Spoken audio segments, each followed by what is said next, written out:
ដែលធ្លាប់មកពេលនេះរងកម្មដោយដំណក់ទឹកភ្នែករឿងរ៉ាវកន្លងបន្សល់ត្រឹមតែការបែកបាក់មនុស្សដែលធ្លាប់ស្មោះសាំពេលនេះคล้ายជាអ្នកដទៃដឹងថាគេគូហោដឹងថាគេបោកប្រាស់តែចិត្តមួយនេះនៅតែជែកជែកមិនព្រមដូរលែងដឹងថាគេមានថ្មី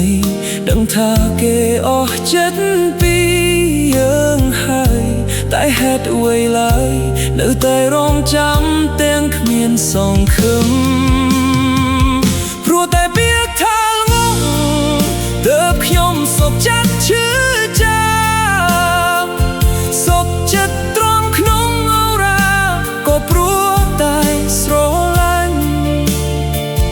ងងដែលជឿជាក់លើសម្ដីផ្អែកមើលហែមដែលពោពេញដោយថ្នាំពុលលងដែលយកជីវិតទៅផ្ញើលើមនុស្សដែលគ្មានបេះដូង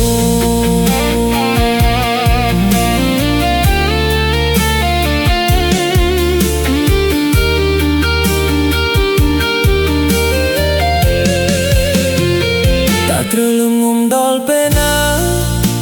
ទើបអាចបំភ្លេចរកគេបាន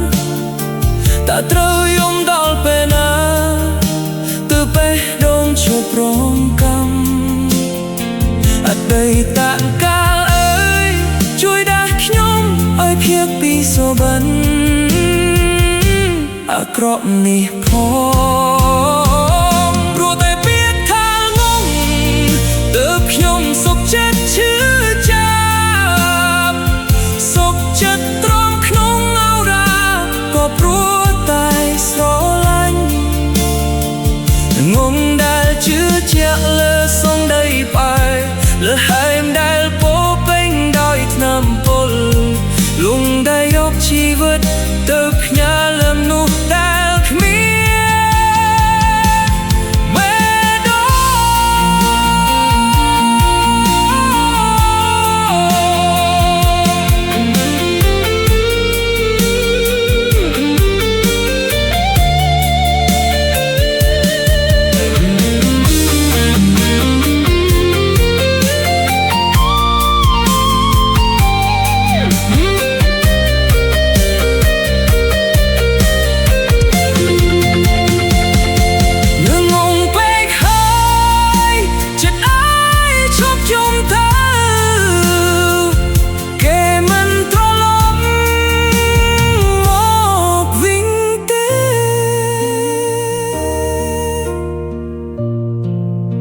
អង្គុយម្នាក់